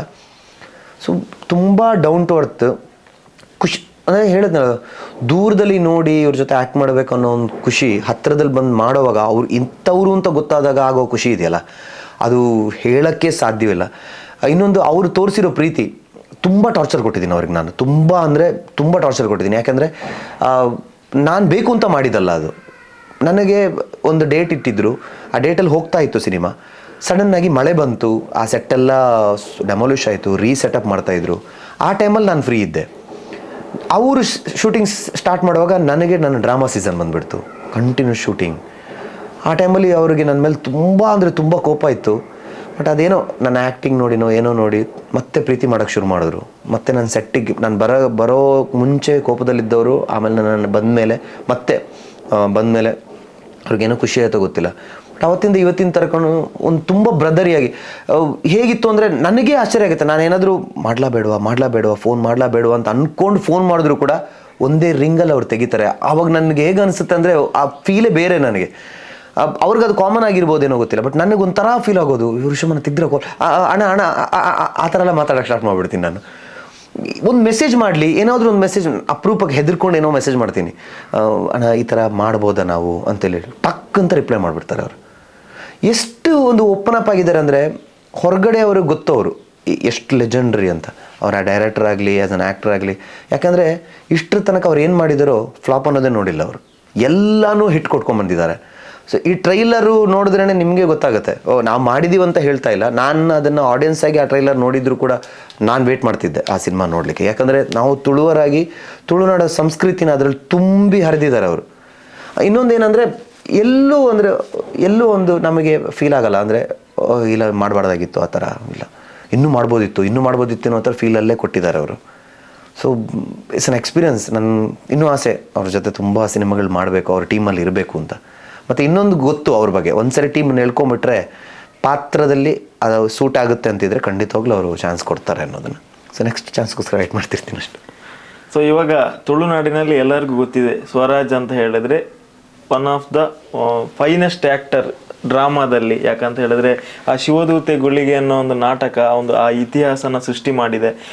ಎಲ್ಲೇ ಒಂದು ಪ್ರದರ್ಶನ ಕಂಡ್ರೂ ಕೂಡ 10,000 ಜನ ಎಟ್ ದ ಟೈಮ್ ನೋಡ್ತಾರೆ ಅನ್ನೋದು ಒಂದು ಇತಿಹಾಸ. ಬಹುಶಃ ಒಂದು 20 ವರ್ಷದ ಹಿಂದೆ ಆಗಿರ್ಬೋದು ಆ ಥರ ನಡೆದಿದ್ದು. ಬಟ್ ಇವಾಗ ಈ 2021, 22, 23ಯಲ್ಲೂ ಕೂಡ ನಡೀಲಿಕ್ಕಿರುವಂಥ ಒಂದು ಲೆಜೆಂಡರಿ ನಾಟಕ ಅಂತ ಹೇಳ್ಬೋದು. ಸೊ ಆ ಒಂದು ನಾಟಕನ ಏನಾದರೂ ರಿಷಬ್ ಅವರು ನೋಡಿ ಈ ಪಾತ್ರಕ್ಕೆ ನಿಮ್ಮನ್ನು ಚೂಸ್ ಮಾಡಿದ್ರಂತ? ಇಲ್ಲ ನೋಡಿಲ್ಲ, ಬಟ್ ನೋಡಲಿಕ್ಕೆ ತುದಿ ಕಾಲಲ್ಲಿ ನಿಂತ್ಕೊಂಡಿದ್ದಾರೆ. ಅಂದರೆ ಸನಿಲ್ ಅವರು ಪ್ರಕಾಶನ್ ಆಗಲಿ ಇಬ್ಬರು ಅದನ್ನು ನೀಟಾಗಿ ಅಂದರೆ ಆ ವೀಡಿಯೋಸ್ನೆಲ್ಲ ತೋರಿಸಿದ್ದಾರೆ. ಇವ್ರಿಗೆ ನೋಡಬೇಕು ಅಂತ ಲಾಸ್ಟ್ ಟೈಮ್ ಬ್ಯಾಂಗ್ಳೂರಲ್ಲಿ ಇರೋವಾಗಲೂ ಆ್ಯಕ್ಚುಲಿ ನಾನು ಅವ್ರ ಹತ್ರ ಹೇಳಿದ್ದೆ 28th ಡ್ರಾಮಾ ಇದೆ ಅಂತ ಹೇಳಿದರೆ, ಅವರು 28th ಬರ್ತೀನಿ ಅಂತಲೂ ಹೇಳಿದರು, ಎಲ್ಲ ಆಗಿತ್ತು. ನಾನೇನಾಯಿತು, ನನ್ನ ಬೆಳಿಗ್ಗೆ ಒಂದು ಶೋ ಆಯಿತು, ಮಧ್ಯಾಹ್ನ ಒಂದು ಶೋ ಆಯಿತು. ನಾನೇನು ಅಂದ್ಕೊಂಡಿದ್ದೆ, ಸಾಯಂಕಾಲದ ಶೋಕ್ಕೆ ರಾಜ್ ಬೈ, ಅನುಶ್ರೀ ಅವರೆಲ್ಲ ಬಂದಿದ್ರಲ್ಲ, ಅವ್ರ ಜೊತೆ ಇವ್ರು ಖಂಡಿತವಾಗ್ಲೂ ಬರ್ತಾರೆ ಅಂತ ನಾನು ಅಂದ್ಕೊಂಡಿದ್ದೆ. ಬಟ್ ಅಲ್ಲಿ ಬಂದು ನೋಡ್ತೀನಿ ಬಂದಿಲ್ಲ. ನಾನು ವಿಜಯನ ಹತ್ರ ಕೇಳಿದ್ರೆ ಇಲ್ಲ ಬಂದಿಲ್ಲ ಅಂತ ಹೇಳಿದ್ರು. ನನಗೆ ಟೆನ್ಷನ್ ಆಗಿರೋ ರಿಷಭನ ಕಾಲ್ ಮಾಡಿದೆ, ತೆಗೆದ್ರು. ಏನು ಅಂತ ಹೇಳಿದ್ರು, ಸರ್ ನಾಟಕ ಇದೆಲ್ಲ 6 ಗಂಟೆಗೆ ನೀವು ಬರ್ತೀರ ಅಂತ ಹೇಳಿದ್ರು. ಬೈಯಾಕೆ ಸ್ಟಾರ್ಟ್ ಮಾಡಿದ್ರು ನನಗೆ. ಇವಾಗ ಹೇಳೋದ ನೀನು, ಒಂದು 2 hours ಮುಂಚೆ ಹೇಳ್ಬಾರ್ದಿತ್ತಾ? ನಾನು ಆ್ಯಕ್ಚುಲಿ 7th ರಿಲೀಸ್ ಆಗಬೇಕಿತ್ತು ಟ್ರೈಲರು, 5th ರಿಲೀಸ್ ಆಗಿರೋದ್ರಿಂದ ಅವ್ರಿಗೆ ಎಡಿಟಿಂಗ್ ವರ್ಕ್ ಬಂದಿದ್ರು ಅವರಲ್ಲಿ ಬೆಂಗಳೂರಿಗೆ, ಸ್ವಲ್ಪ ಅರ್ಜೆಂಟಲ್ಲಿದ್ದರು. ಆಮೇಲೆ ಹೇಳಿದ್ರು, ಮತ್ತೆ ವಿಜಯನಾಗ ಫೋನ್ ಮಾಡಿ ಹೇಳಿದ್ರು, ವಿಜಯನ ತಪ್ಪಿ ಹೋಯಿತು, ಒಳ್ಳೆ ಚಾನ್ಸನ್ನು ಮಿಸ್ ಮಾಡಿಕೊಂಡೆ. ಇಲ್ಲ ಖಂಡಿತವಾಗ್ಲೂ ನಾನು ಜನಗಳಿದ್ದರೂ ಪರವಾಗಿಲ್ಲ, ನಾನು ಲೋಕಲ್ ಎಲ್ಲಾದರೂ ಇದ್ದರೆ, ಉಡುಪಿ ಸೈಡ್ ಇದ್ದರೆ ಖಂಡಿತವಾಗ್ಲೂ ಬಂದು ನೋಡ್ತೀನಿ ಅಂತ.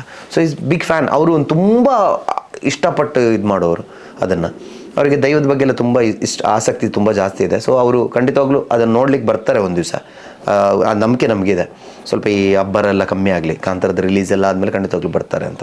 ಬಟ್ ಅವರು ನೋಡಿದ್ದಾರೆ, ಅಂದರೆ ಅದ್ರ ಬಗ್ಗೆ ಕೇಳಿದ್ದಾರೆ. ಅವ್ರ ಜೊತೆ ಇರೋರೆಲ್ಲ ತುಂಬ ಜನ ನೋಡಿದ್ದಾರೆ. ಸಂದೀಪಣ್ಣ ಆಗಲಿ, ಸುಹಾಸನ್ ಆಗಲಿ, ಅವರೆಲ್ಲ ನಾಟಕ ನೋಡಿದ್ದಾರೆ. ಸೊ ಅವರೆಲ್ಲ ಹೇಳ್ಕೊಂಡು ಅದನ್ನೆಲ್ಲ ಕೇಳಿ ಆಮೇಲೆ ನನ್ನ ಪ್ರಿಫರ್ ಮಾಡಿದ್ದು ಅದೇ ಹೇಳಿದ್ನಲ್ಲ, ಆ್ಯಕ್ಟಿಂಗಿಗಲ್ಲ, ಹೆಲ್ಪ್ ಪ್ರಿಫರ್ ಮಾಡಿದ್ದು. ಅದು ಆ್ಯಕ್ಟಿಂಗಿಗೆ ಬಂದು ಆಮೇಲೆ ಏನೇನೋ ಆಗಿ ನಾಡಿದ್ದು ನೀವೇನು ನೋಡ್ತೀರಾ ಅಲ್ಲಿ ತನಕ ಬಂದು ಮುಟ್ಟಿತ್ತು ಅದು ಆ್ಯಕ್ಚುಲಿ. ಸೊ ಟ್ರೈಲರ್ ನೋಡಿದಾಗ ನೀವು ಆಗಲೇ ಹೇಳಿದ್ರಿ, ಕಮೆಂಟಲ್ಲಿ ಜಾಸ್ತಿ ಜನ ಮಾತಾಡಿದ್ರು ಟೆಕ್ನಿಕಲಿ ಎಷ್ಟು ಸ್ಟ್ರಾಂಗ್ ಆಗಿರಬಹುದು ಅಂತ. ಸೊ ನೀವು ಆ ಸೆಟ್ಟಲ್ಲಿದ್ರಿ, ಆ್ಯಕ್ಟ್ ಕೂಡ ಮಾಡಿದ್ರಿ. ಆ ಟೆಕ್ನಿಕಲ್ ಟೀಮ್ನ ಎಷ್ಟು ಜನ ಇದ್ದರು, ಯಾವ ಥರ ಆ ಒಂದು ಕಲರ್ ಗ್ರೇಡಿಂಗ್ ತರಿಸುವಂಥದ್ದು ಅಥವಾ ಆ ಒಂದು ಫ್ರೇಮನ್ನು ಅಷ್ಟು ಕಲರ್ಫುಲ್ ಆಗಿ ತರಿಸೋದಕ್ಕೆ ಟೆಕ್ನಿಕಲ್ ಟೀಮ್ ಎಷ್ಟು ಕೆಲಸ ಮಾಡ್ತಾ ಇತ್ತು? ಟೆಕ್ನಿಕಲ್ ಟೀಮ್ ಅಂದರೆ ಅರವಿಂದ್ ಸರ್ದು ಫ್ರೇಮಿಂಗ್ ಆ ಲೆವೆಲ್ಗಿತ್ತು. ಅಂದರೆ ನಾವು ಬರೀ ಮಾನಿಟ್ರಲ್ಲಿ ಗ್ಯಾಪಲ್ಲಿ ಏನಾದರೂ ಸಿಕ್ಕಿದ್ರೆ ಮಾನಿಟರ್ ನೋಡೋವಾಗಲೇ ಅದು ಗ್ರೇಡಿಂಗ್ ಆಗಿರಲ್ಲ. ಬಟ್ ಆಗಲೇ ನಿಮಗೆ ಸಾಕು, ಇದನ್ನು ಹಂಗೆ ಕಳಿಸ್ಬೋದು ಥಿಯೇಟ್ರಿಗೆ, ಆ ರೀತಿ ಫ್ರೇಮ್ಗಳು ಇಡ್ತಾ ಇದ್ರು ಅವರು. ಅದು ನಮ್ಗೆ ಗೊತ್ತಾಗಲ್ಲ ಅವ್ರು ಏನು ಹೇಳ್ತಾರೆ, ಅವ್ರದ್ದೇನು. ಇವಾಗ ನಾವು ಬರೀ ಆ್ಯಕ್ಟ್ ಮಾಡ್ತಿರೋವಾಗ 10-15 ಸರಿ ಅದನ್ನು ಚೇಂಜ್ ಮಾಡಿಸ್ತಾರೆ. ಆ ಲೈಟ್ನಾಗಲಿ, ಆ ಹಿಂದ್ಗಡೆ ಬರೋ ಫ್ಲೇಯರ್ಸ್, ಅದಕ್ಕೆ ಸ್ಮೋಕ್ ಹಾಕೋದಾಗಲಿ, ಆ ಲೈಟಿಂಗ್ ಆಗಲಿ, ಅದೇ ಹೇಳಿದ್ನಲ್ಲ, ಡಿಫ್ರೆಂಟ್ ಲೈಟ್ಸ್ ಯೂಸ್ ಮಾಡ್ತಾಯಿದ್ರು. ಆ ಒಂದು ಲೈಟಿಂಗ್ ಪ್ಯಾಟರ್ನೇ ಚೇಂಜ್. ಮತ್ತು ಕ್ಯಾಮ್ರಾವನ್ನು ಅವರು ನಾರ್ಮಲಾಗಿ ಸ್ಟ್ಯಾಂಡಲ್ಲಿ ಹಾಕಿದ್ದು ನಾನು ನೋಡಲೇ ಇಲ್ಲ. ಒಂದು ಸ್ಟಡಿ ಕ್ಯಾಮಲ್ಲಿತ್ತು, ಒಂದು ಇದು ಕ್ರೈನಲ್ಲಿತ್ತು, ಇಲ್ಲ ಅಂದರೆ ಯಾರಾದರೂ ಗಿಂಬಲ್ ಇಟ್ಕೊಂಡು, ದೊಡ್ಡ ಗಿಂಬಲ್ ಅದನ್ನು ಇಟ್ಕೊಂಡು ಹೋಗ್ತಾಯಿದ್ರು. ಅವರು ಒಂದು ಹೇಳಿದ್ನಲ್ಲ, ಜಾಸ್ಟಿಕ್ ಇಟ್ಕೊಂಡು ಜಯಸಿಂಹ ರೈಟ್, ಜಯಸಿಂಹ ಲೆಫ್ಟ್ ಅಂತ ಹೇಳ್ತಾಯಿದ್ರು. ಸೊ ಅದೇನೋ ಆ್ಯಕ್ಟ್ ಮಾಡೋಕ್ಕೆ ಒಂಥರ, ನಿಮಗೆ ಆ್ಯಕ್ಟ್ ಮಾಡೋದು ಒಂದ್ಸರಿ ಓಕೆ, ನಾವು ಮಾಡೋದು ಕರೆಕ್ಟ್ ಅಂತ ಆದಮೇಲೆ ನಮ್ಮ ಕಣ್ಣೆಲ್ಲ ಅದ್ರ ಮೇಲೆ ಹೋಗ್ತಾ ಇರುತ್ತೆ. ಏನು ಮಾಡ್ತಿದ್ದಾರೆ, ಮಿಕ್ಕಿದವ್ರು ಎಲ್ಲಿ ಮಾಡ್ತಿದ್ದಾರೆ, ಎಲ್ಲಿ ಲೈಟ್ ಇಡ್ತಿದ್ದಾರೆ, ಏನು ಮಾಡ್ತಿದ್ದಾರೆ, ನಾವೆಲ್ಲೋ ಇಡ್ತೀವಿ, ಲೈಟ್ ಎಲ್ಲೋ ಇರುತ್ತೆ, ಅದು ಹೇಗೆ ಇಲ್ಲಿಗೆ ಬರ್ತಾ ಇದೆ ಅದೆಲ್ಲ ಅವ್ರಿಗೆ ಗೊತ್ತಿದೆ. ಅಷ್ಟು ಒಂದು ಮೆಚ್ಯೂರ್ಡ್ ಟೆಕ್ನಿಷಿಯನ್ಸ್ ಅಲ್ಲಿ ಇದ್ದಿದ್ದು ಅವ್ರಿಗೆ ಗೊತ್ತು.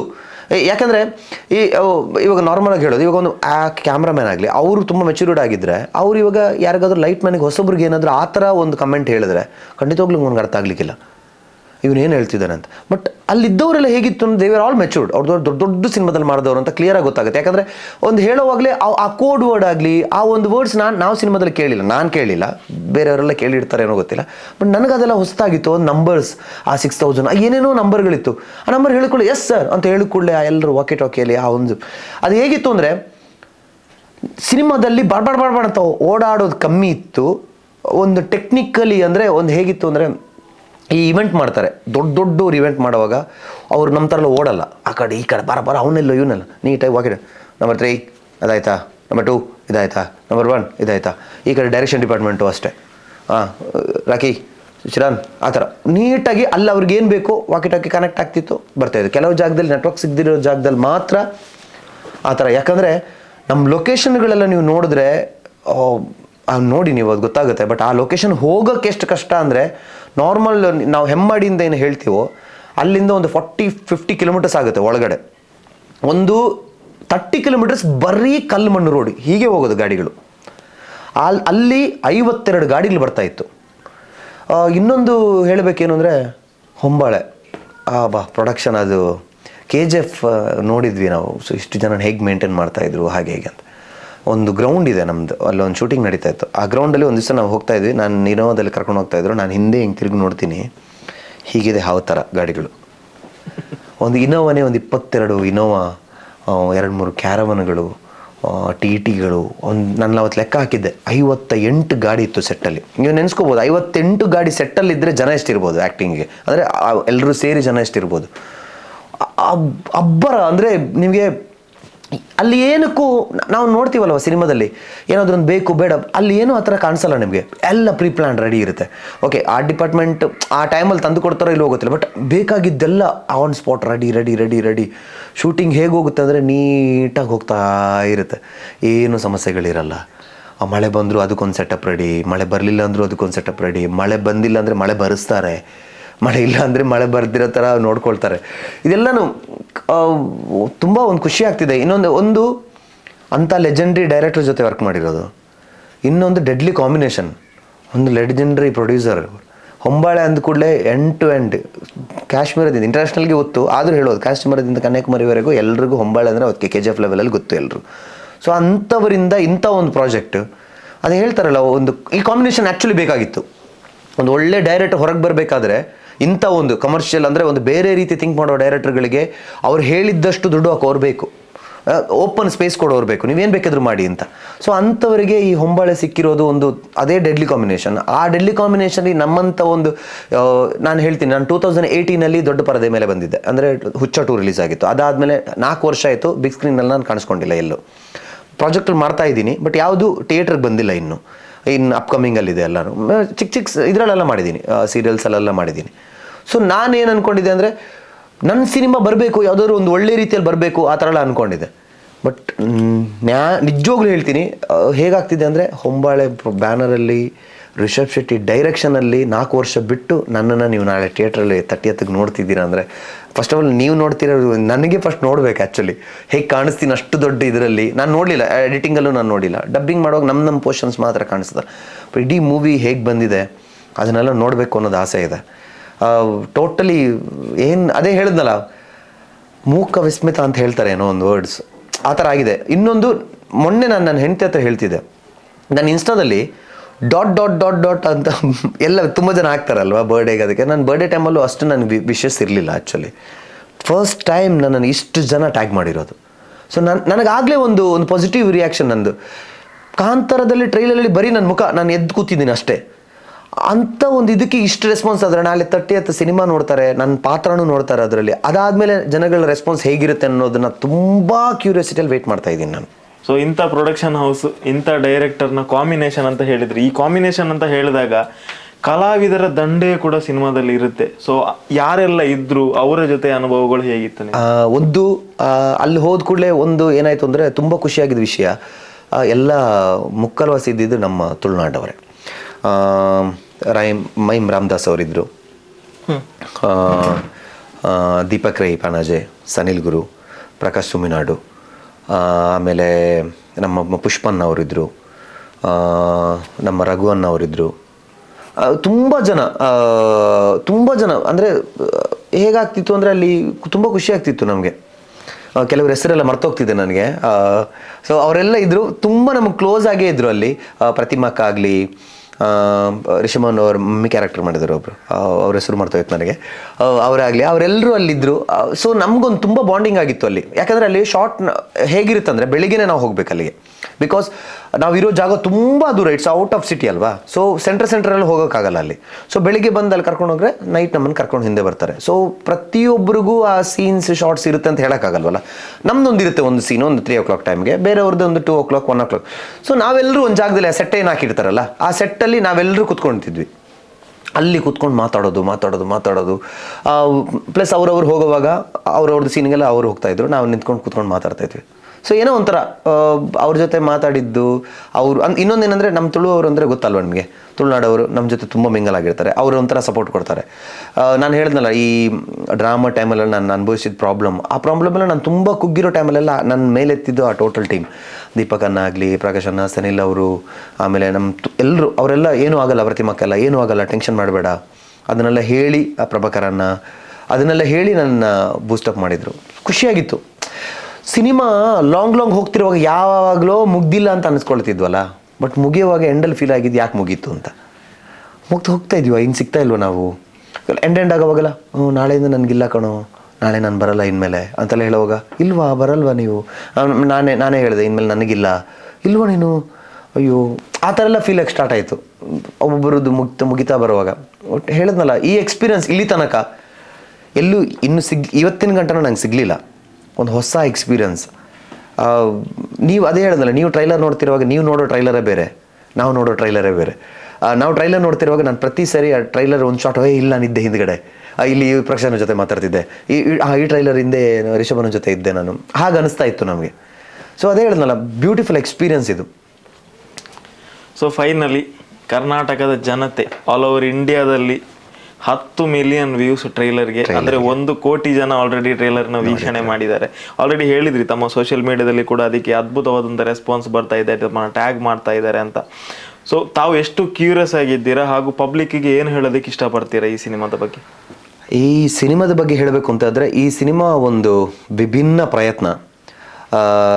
ನೋಡಿ, ನಾನು ನನ್ನ ಇಂಟರ್ವ್ಯೂಗಳೆಲ್ಲ ಹೇಳಿದ್ದೆ, ಶಿವದತ್ತ ಗುಳಿಗೆ ನಾಟಕ ಆಗುವಾಗ ವಿಜಯನ್ ಒಂದು ಮಾತು ಹೇಳ್ತಾರೆ ಪ್ರತಿ ಸರಿ, ಏನು ಅಂದರೆ ಇದು ನಮ್ಮಿಂದ ಆಗಿದ್ದಲ್ಲ, ಇದು ದೈವದಿಂದ ಆಗಿದ್ದು ಅಂತ. ಏನೇ ನಾವು ಕೆಲಸ ಮಾಡ್ಕೊಂಡು ಬಂದರೂ ಕೂಡ ಅದಕ್ಕೆ ಸೀಮಿತವಾದ ಜನಗಳನ್ನ ಕರೆಸ್ಕೊಳ್ಳುತ್ತೆ ದೈವ. ಎಡಿಟಿಂಗ್ ಇರಬೇಕಾದ್ರೆ ಅದಕ್ಕೆ, ಸಾಂಗ್ಸ್ ಬೇಕಾದರೆ ಇದಕ್ಕೆ, ಒಬ್ಬೊಬ್ಬರು ಕಾಸ್ಟ್ಯೂಮ್ ಆಗಲಿ ಅದಕ್ಕೆ ನಾವು ಹುಡುಕೋದಕ್ಕಿಂತ ಅವರೇ ಜನಗಳು ಬಂದು ಸೇರ್ತಾ ಇದ್ರು. ಯಾಕಂದರೆ ದೈವಲೀಲೆ, ದೈವದಕ್ಕೊಂದು ಬೇಕು, ದೈವಕ್ಕೆ ಇಷ್ಟ ಆಗಿದೆ, ನಾವು ಮಾಡೋ ಕೆಲಸ ಒಂದು ದೈವಕ್ಕೆ ಇಷ್ಟ ಆದರೆ ತಾನ. ಈಗ ನೋಡಿ, ಒಂದು ಸ್ಥಾನ ಕಟ್ತಾರೆ ಅಂತ ಅನ್ಕೊಳ್ಳಿ, ದೇವಸ್ಥಾನ ರೆಡಿ ಆಗುತ್ತೆ, ದೇವಸ್ಥಾನ. ಆ ದೇವಸ್ಥಾನದ ಜೀರ್ಣೋದ್ಧಾರದ ಕೆಲಸಕ್ಕೆ ಇಳಿಬೇಕೋ ಬೇಡೋ ಅನ್ನೋದು ಮಾತ್ರ ಪ್ರಶ್ನೆ. ಇಳಿಬೇಕು ಅಂತಿದ್ರೆ ಅವನ ಹತ್ರ 1 ರೂಪಾಯಿ ಇಲ್ಲಾದರೂ ಪರವಾಗಿಲ್ಲ, ದೈವದ ಅಪ್ಪಣೆ ಆಯಿತು, ನೀನು ಇಳಿ ಅಂತ ಅಪ್ಪಣೆ ಆದರೆ ಅದಾದಮೇಲೆ ಯಾರೊಬ್ಬರು ಬಂದು ಅದಕ್ಕೆ ಕಂಬಕ್ಕೆ ಒಂದು ಕಾಸು ಕೊಡ್ತಾರೆ, ಚಾವಣಿಗೆ ಕಾಸು ಕೊಡ್ತಾರೆ, ದೈವದ ವಿಗ್ರಹಗಳಿಗೆ ಕಾಸು ಕೊಡ್ತಾರೆ, ಅದೇನೋ ಆಗಿ ಕಂಪ್ಲೀಟಾಗಿ ವಿಜೃಂಭಣೆಯಿಂದ ಜಾತ್ರೆ ಆಗುತ್ತಲ್ವ. ಹೀಗೆ ಶಿವದತ್ತ ಗುಳಿಗೆಯಲ್ಲೂ ಇದೇ ಎಕ್ಸ್ಪೀರಿಯನ್ಸ್, ಸೇಮ್ ಎಕ್ಸ್ಪೀರಿಯನ್ಸ್. ನಿನ್ನೆ ರಿಷಭನ ಅದನ್ನೇ ಹೇಳ್ಕೊಂಬರ್ತಾರೆ. ನಿನ್ನೆ ಕೂಡ ಒಬ್ಬರು ಕೇಳಿದ್ರು, ತುಂಬ ಚಂದ ಬಂದಿದೆ ರಿಷಭನ ಹತ್ರ ಅಂತ. ರಿಷಭನ ಡೈರೆಕ್ಟಾಗಿ ನಾವೇನು ಮಾಡಿದ್ದಲ್ಲ, ಇದೆಲ್ಲ ದೈವಲೀಲೆ ಅಂತ. ಸೊ ರಿಷಭಣ್ಣನಿಗೂ ಅದೇ ಫೀಲ್ ಇದೆ. ಅಂದರೆ ಅವ್ರ ಮನಸ್ಸಲ್ಲಿ ಇದ್ದಿದ್ದ ಒಂದು ಕಥೆನ ಅವರು ಏನೋ ಒಂದು ಅಂದ್ಕೊಂಡಿದ್ರು, ಆ ಕಥೆನ ಒಳಗಡೆ ತಂದರು, ಅದನ್ನು ತುಂಬ ಬೆಳೆಸಿದ್ರು.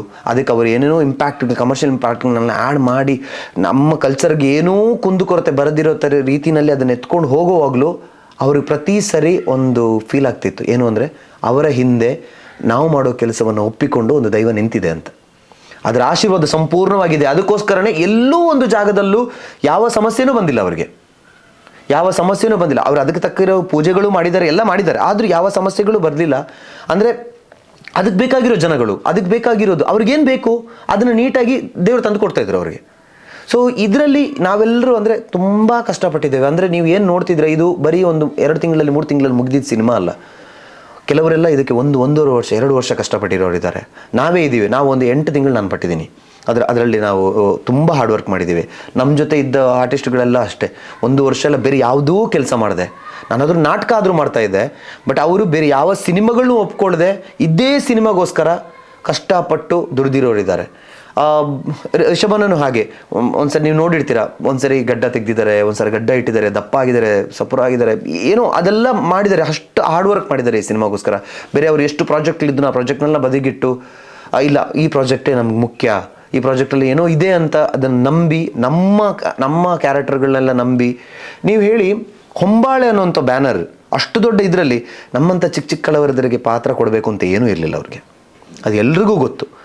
ಈಗ ನನಗೆ ಎಲ್ಲರೂ ಕೇಳೋದು ಅಷ್ಟು, ಹೊಂಬಾಳೆಯಲ್ಲಿ ಮಾಡಿಬಿಟ್ಟಿ ಅಂತ. ಅಫ್ಕೋರ್ಸ್ ಮಾಡಿದ್ದೀನಿ, ಖುಷಿ ನನಗೆ. ಬಟ್ ಅವ್ರಿಗೆ ಆ ಥರ ಕೊಡಬೇಕು ಅಂತ ಏನೂ ಇರಲಿಲ್ಲಲ್ಲ. ಅವ್ರಿಗೇನು ಕೊಡಬೇಕಿತ್ತು? ಆರ್ಟಿಸ್ಟ್ಗೆ ಎಂಥ ಆರ್ಟಿಸ್ಟ್ಗಳು ಬೇಕಾದರೂ ಕರೆಸೋ ತಾಕತ್ತು ಆ ಪ್ರೊಡಕ್ಷನ್ ಕಂಪನಿಗಿದೆ, ನೀವು ನೋಡಿರ್ಬೋದು KGF ಅಲ್ಲೇ. ಸೊ ಆದರೂ ಕೂಡ ಇಲ್ಲ, ಈ ಪಾತ್ರಕ್ಕೆ ಇವರೇ ಬೇಕು, ಇಂಥವರೇ ಬೇಕು ಅಂತ ಹೇಳಿ ನೀವು ಅದರಲ್ಲಿ ಒಂದು ಪಾತ್ರಗಳಿದೆ ನೋಡಿ, ಒಂದೊಂದು. ನಾವು ದೀಪಕನನ್ನು ನೋಡಿ, ಇಲ್ಲ ನಮ್ಮ ಮೈಮ್ರಾಮ್ ದೋಸ್ತನ ಯಾರನ್ನು ನೋಡಿ, ಆ ಪಾತ್ರಕ್ಕೆ ಹೊಂದಾಣಿಕೆಯಲ್ಲಿದ್ದಾರೆ. ನಿಮಗೆ ಪರಿಚಯ ಇರ್ಬೋದು, ಅದಕ್ಕೋಸ್ಕರ ನೀವು ಅಂದ್ಕೊಂಡಿರ್ಬೋದು ಓಕೆ ಅವರು ಅಂತ. ಪರಿಚಯ ಇಲ್ದಿರೋರು ಅವರಿಗೆ ಅಂದ್ಕೊಳ್ತಾರೆ, ಇವನು ನಿಜವಾಗ್ಲೂ ಅದೇ ಇದಕ್ಕೆ ಸೇರಿದವನು, ಅದೇ ಮಾಡ್ತಿದ್ದಾನೆ ಕೆಲಸ, ಅದಕ್ಕೋಸ್ಕರ ಇಷ್ಟು ಪರ್ಫೆಕ್ಟಾಗಿ ಮಾಡ್ತಿದ್ದಾನೆ ಅಂತ ನಿಮ್ಗೆ ಅನಿಸ್ಬೋದು. ಸೊ ಆ ಥರ ಒಂದೊಂದು ಕ್ಯಾರೆಕ್ಟರ್ನ ಡಿಸೈನ್ ಅಷ್ಟು ಚೆನ್ನಾಗಿ ಮಾಡಿದ್ದಾರೆ. ಆ ಸೆಟ್ ಡಿಸೈನ್ ಅಷ್ಟು ಚೆನ್ನಾಗಿ ಮಾಡಿದ್ದಾರೆ. ಎಲ್ಲೂ ನಾವು ಇವಾಗ ಸೆಟ್ ಅಂತ ಓಪನ್ ಆಗಿ ಹೇಳ್ತಿದ್ದೀವಿ, ಬಟ್ ಆ ಸೆಟ್ಟನ್ನ ನೀವು ಸೆಟ್ ಅಂತಲೇ ಹೇಳೋಕ್ಕಾಗಲ್ಲ, ಅಷ್ಟು ಬ್ಯೂಟಿಫುಲ್ ಆಗಿ ಮಾಡಿದ್ದಾರೆ ಎಲ್ಲ ಜಾಗದಲ್ಲೂ. ಸೊ ಇದೆಲ್ಲ ಪ್ರೊಡಕ್ಷನ್ ಕಂಪ್ನಿ, ಹಾಗೆ ನಮ್ಮ ರಿಷಬ್ ಸರ್ ಅವರಿಂದ ಸಾಧ್ಯವಾದ ಕೆಲಸಗಳು. ಸೊ ಅದೇ ಹೇಳಿದ್ನಲ್ಲ, ನಾವು ನಮ್ಮ ಕೆಲಸಗಳನ್ನೆಲ್ಲ ಮಾಡಾಗಿದೆ. ಒಂದು ಚಿಕ್ಕ ವಿಷಯ ಟ್ರೈಲರಲ್ಲಿ ಬಂದಿದೆ, ಈಗ ಆಲ್ರೆಡಿ ನೋಡಿದ್ದೀರಾ. ಎಲ್ಲರೂ ಎಕ್ಸ್ಪೆಕ್ಟೇಷನ್ ಜಾಸ್ತಿ ಆಗಿದೆ. ಎಲ್ಲರೂ ಕೆಳಗಡೆ ಕಮೆಂಟಲ್ಲಿ ನಾನು ಆಗಲೇ ಹೇಳಿದಾಗೆ ತುಳುನಾಡ ಸಂಸ್ಕೃತಿ ಬಗ್ಗೆ ತುಂಬ ಜನ ಒಳ್ಳೆ ರೀತಿಯಲ್ಲಿ ಮಾತಾಡಿದ್ದಾರೆ. ಪ್ರೆಸೆಂಟ್ ನನಗಂತೂ ಗೊತ್ತು, ಫಸ್ಟ್ ವೀಕಲ್ಲೇ ಫಸ್ಟ್ ಡೇ ಮ್ಯಾಂಗ್ಳೂರು ಎಲ್ಲ ಥಿಯೇಟ್ರು ಫುಲ್. ಖಂಡಿತವಾಗ್ಲೂ ಏನು ಇದೆ ಅಂತ ನೋಡ್ಲಿಕ್ಕೆ ಖಂಡಿತವಾಗ್ಲೂ ಹೋಗ್ತಾರೆ. ಯಾಕಂದರೆ ಅದರಲ್ಲಿ ಬಂದಂತಹ ದೈವಗಳ ಒಂದು ಏನು ಶಾರ್ಟ್ಸ್ ಇದೆಯಾ ಅದು ಅಂತೂ ನಮಗೆ ಖಂಡಿತವಾಗ್ಲೂ ಎಳೆಯುತ್ತೆ. ಬೇರೆ ನಮಗೆ ಗೊತ್ತಿಲ್ಲ. ನಾರ್ಮಲಾಗಿ ನಾನು ಹೇಳಿದ್ದು ಅದು ಒಂದು ನಾರ್ಮಲ್ ಜನಗಳಿಗಾದರೂ ಎಳೆಯುತ್ತೆ, ನಾವು ಹೋಗ್ತೀವಿ. ಸೊ ಸಿನಿಮಾವನ್ನು ನೋಡಿ ಖಂಡಿತವಾಗ್ಲೂ ನಿಮ್ಗೆ ಇಷ್ಟ ಆಗುತ್ತೆ. ಆದರೆ ನಾನು ಒಂದೇ ಹೇಳ್ತೀನಿ, ನೀವೇನು ಈ ಸಿನಿಮಾವನ್ನು ನೋಡಿದ್ದೀರಲ್ಲ, ಈ ಟ್ರೈಲರ್ ಏನು ನೋಡಿದ್ದೀರ, ಟ್ರೈಲರ್ ನಿಮ್ಗೆ ಅಷ್ಟು ಅಬ್ಬರವಾಗಿ ಏನು ಕಾಣಿಸಿದೆಯಲ್ಲ, ಅದು ನನ್ನ ಪ್ರಕಾರ ಸಿನಿಮಾದಲ್ಲಿ ಬಂದಂತಹ ಒಂದು 10% ವಿಷಯ. 89% ವಿಷಯ ಬೇರೆ ವಿಷಯಗಳು, ಇನ್ನೂ ಅದ್ಭುತವಾದ ವಿಷಯಗಳು, ಅದ್ಭುತವಾದ ಶಾರ್ಟ್ಸ್. ನೀವು ಏನು ತೆಗ್ದಿದ್ದಾರೆ ಹಬ್ಬ ಅಂತ ಸನಿಲ್ ಮೊನ್ನೆ ಒಂದು ಮಾತಾಡುವಾಗ ಸನಿಲ್ ಹೇಳಿದ್ರು, ಹೊರಗಡೆ ಬರುವಾಗ ಎಲ್ಲರೂ ಹೀಗೆ ಬರ್ತಾರೇನೋ ಅಂತ ನನಗೆ ಅನಿಸ್ತಾ ಇದೆ ಅಂತ ಹೇಳ್ತಾ ಇದ್ರು ಸನಿಲ್. ಯಾಕಂದರೆ ಕೆಲವು ಸರಿ ತುಂಬ ಹೇಳಿದಾನೆ, ಅದೇ ಹೇಳಿದ್ರು ಮೂಕ ವಿಸ್ಮಿತ ಅಂತ, ತುಂಬ ವಾವ್ ಅಂತ ಆದ್ಬಿಟ್ರೆ ನಮ್ಗೆ ಮಾತು ಬರಲ್ಲ. ಆಮೇಲೆ ಆ ಥರ ನಾನು ಓವರಾಗಿ ಹೇಳ್ತಾ ಇದ್ದೀನಿ ಅಂತ ಹೇಳಿದರೆ ಇಟ್ಸ್ ಲೈಕ್ ನಾವು ಸ್ವಲ್ಪ ನೋಡಿದ್ದೀವಿ, ಅದಕ್ಕೋಸ್ಕರ ನಾನು ಹೇಳ್ತಿರೋದು. ನಾನು ಅದರಲ್ಲಿ ಕಲಾವಿದನಾಗಿ ಅಂತ ಹೇಳ್ತಾ ಇಲ್ಲ. ನಾವು ಆಸ್ ಅನ್ ಆಡಿಯನ್ಸ್ ಆಗಿ ಸಿನಿಮಾ ನೋಡಿದ್ರೆ, ನಾನಂತೂ ಹೊರಗಡೆ ಬಂದ ಕೂಡಲೇ ಯಾರಾದರೂ ಮೈಕ್ ಹಿಡಿದ್ರೆ ನನಗೆಲ್ಲಿ ಮಾತಾಡೋಕ್ಕಾಗ್ತಿರ್ಲಿಲ್ಲ ಅಂಥ ಸಿನಿಮಾ ಇದು. ನೋಡಿ, ಎಲ್ರಿಗೂ ನಿಮಗೆ ಬರೀಲಿಕ್ಕೆ, ಮೀಡಿಯಾದವ್ರಿಗೆ ಹೇಳಲಿಕ್ಕೆ, ಬರೀಲಿಕ್ಕೆ, ಅದ್ರ ಬಗ್ಗೆ ಶ್ಲಾಘಿಸಲಿಕ್ಕೆ ತುಂಬ ವಿಷಯಗಳು ಇದರಲ್ಲಿದೆ. ಇದು ಒಂದೇ ಒಂದು ವಿಷಯಗಳನ್ನ ಇಟ್ಕೊಂಡು ಹೋದಂಥ ಸಿನಿಮಾ ಅಲ್ಲ, ತುಂಬ ವಿಷಯಗಳನ್ನ ಒಳಗೊಂಡಿರುವಂಥ ಸಿನಿಮಾ. ಇನ್ನೊಂದು, ದುಡ್ಡು ಖರ್ಚು ಮಾಡಿರೋದು ಕಣ್ಮುಂದೆ ಹಂಗೆ ಕಾಣುತ್ತೆ ನಿಮ್ಗೆ, ಆಲ್ರೆಡಿ ಕಾಣಿಸಿರೋದಕ್ಕೆ. ಟೆಕ್ನಿಕಲಿ ಡಿಪಾರ್ಟ್ಮೆಂಟ್ ಕಾಣಿಸುತ್ತೆ. ಕೆಲವು ಸಿನಿಮಾಗಳು ಹೇಗಿರುತ್ತೆ ಅಂದರೆ ದುಡ್ಡು ಖರ್ಚು ಮಾಡಿರ್ತಾರೆ ಬಟ್ ಕಾಣಿಸಲ್ಲ ನಿಮಗೆ. ಟೆಕ್ನಿಕಲಿ ತುಂಬ ಯೂಸ್ ಮಾಡಿರ್ತಾರೆ ಬಟ್ ಅದು ಕಾಣಿಸಲ್ಲ. ಬಟ್ ಈ ಸಿನಿಮಾದಲ್ಲಿ ನಿಮಗೆ ದುಡ್ಡು ಹಾಕಿರೋದು ಕಾಣಿಸುತ್ತೆ, ಟೆಕ್ನಿಕಲಿ ವೈಸ್ ಕಾಣಿಸುತ್ತೆ. ಅರವಿಂದ್ ಕಶ್ಯಪ್ ಅವರ ಸಿನಿಮಾ ಕ್ಯಾಮ್ರಾ ಅಂತೂ ಫ್ರೇಮ್ ಟು ಫ್ರೇಮ್ ಚಿಂದಿ ಮಾಡಿಬಿಟ್ಟಿದ್ದಾರೆ ಅವರು. ಇನ್ನೊಂದು ಪ್ಲಸ್ ಏನಂದರೆ ರಿಷಭನನ್ನು ನೀವು ಒಂದು ಬೇರೆ ರೀತಿಯಲ್ಲಿ ನೋಡ್ಬೋದು ಇದರಲ್ಲಿ. ಅಂದರೆ ಆ ಎನರ್ಜಿ, ಆ ಆ್ಯಕ್ಟಿಂಗ್ ಒಂದು ಎಷ್ಟು ಆ್ಯಪ್ಟ್ ಆಗಿದ್ದಾರೆ ಅಂದರೆ ಆ ಕ್ಯಾರೆಕ್ಟರ್ಗೆ, ಇವ್ರು ಅದು ಹೇಳಲಿಕ್ಕೆ ಸಾಧ್ಯನೇ ಇಲ್ಲ. ಕೂಲ್ ಆ್ಯಂಡ್ ಅದರ ಬೇರೆ ರೀತಿ. ನಿಮಗೆ ಬೆಲ್ ಬಾಟಮಲ್ಲಿ ನೋಡಿರ್ಬೋದು, ಇಲ್ಲಾಂದರೆ ಅವ್ರು ಆ್ಯಕ್ಟ್ ಮಾಡಿದ ಸಿನಿಮಾಗಳಲ್ಲಿ ನಿಮಗೆ ಈಗ ಗಡುಗಮನದಲ್ಲಿ ನೋಡಿರ್ಬೋದು. ಅದನ್ನೆಲ್ಲ ಬಿಟ್ಟು ಇದರಲ್ಲಿ ರಿಷಭನ್ ಅಲ್ಲ, ರಿಷಭನ ಬೇರೆ ಜನ ಇದರಲ್ಲಿ, ಬೇರೆ ಒಂದು ಜನ. ನೀವು ಟ್ರೈಲರಲ್ಲೇ ಗೊತ್ತಾಗಿರ್ಬೋದು ಅವರು ಯಾವ ಥರ ಕ್ಯಾರೆಕ್ಟರ್ ಇದರ ಪ್ಲೇ ಮಾಡ್ತಿದ್ದಾರೆ ಅಂತ. ಬಟ್ ಇದರಲ್ಲಂತೂ ಡಿಫ್ರೆಂಟ್ ಟೋಟಲ್ ಎನರ್ಜೆಟಿಕ್ ಪರ್ಸನ್ ಈ ಫಿಲ್ಮಲ್ಲಿ. ಹಾಗೆ ಹೀರೋಯಿನ್ ಆಗಲಿ, ಅವರೊಂಥರ ನ್ಯಾಚುರಲ್, ಅದನ್ನು ಆ ಹೀರೋಯಿನ್ ಹುಡುಕೋಕ್ಕೆ ತುಂಬ ಅವ್ರು ಇದು ಮಾಡಿದ್ದಾರೆ. ಅಂದರೆ ನ್ಯಾಚುರಲ್ ಆಗಿ ಇರಬೇಕು ಅನ್ನೋದಕ್ಕೋಸ್ಕರ ಪ್ರತಿ ಪಾತ್ರವನ್ನು ಹೇಳಿದ ಹಾಗೆ ಪ್ರತಿ ಪಾತ್ರವನ್ನು ನೀಟಾಗಿ ಸೆಲೆಕ್ಟ್ ಮಾಡಿ ಆ ಪಾತ್ರಕ್ಕೆ ಇವರೇ ಸೂಟ್ ಆಗುತ್ತೆ ಅನ್ನೋದಕ್ಕೋಸ್ಕರ ಇಟ್ಕೊಂಡು ಮಾಡಿದ್ದಾರೆ. ಸೊ ಹೇಳಿದ್ದೀವಿ, ನಾವು ತುಂಬ ಕಷ್ಟಪಟ್ಟಿದ್ದೀವಿ. ಆ ಕಷ್ಟ ನಿಮ್ಗೆ ಖಂಡಿತವಾಗ್ಲೂ ಕಾಣಿಸುತ್ತೆ. ನೀವು ನೋಡಿ, ನಿಮ್ಗೆ ಇಷ್ಟ ಆದರೆ ಅದನ್ನು ತುಂಬ ಬೆಳೆಸಿ. ಇಷ್ಟ ಆದರೆ ಅಲ್ಲ, ಖಂಡಿತವಾಗ್ಲೂ ಇಷ್ಟ ಆಗುತ್ತೆ. ಓವರ್ ಕಾನ್ಫಿಡೆನ್ಸಲ್ಲಿ ನಾನು ಹೇಳೋದು ಅದು ಕಾನ್ಫಿಡೆನ್ಸ್ ಆ್ಯಕ್ಚುಲಿ. ಯಾಕಂದರೆ ನಾವು ನೋಡಿದ್ದೀವಲ್ವ ಸಿನಿಮಾ. ಸೊ ನಿಮ್ಗೆ ಖಂಡಿತವಾಗ್ಲೂ ಇಷ್ಟ ಆಗುತ್ತೆ. ನೋಡಿ, ಅದನ್ನು ಬೆಳೆಸಿ. ಇನ್ನೇನು ಹೇಳೋದು, ನೀವು ನೋಡಬೇಕಷ್ಟೆ. ನೋಡಾದ್ಮೇಲೆ ಮಾತಾಡೋಣ ತುಂಬ. Thank you. ನಿಮ್ಮ ಟೈಮ್ಗೆ ಧನ್ಯವಾದಗಳು sir. Thank you so much.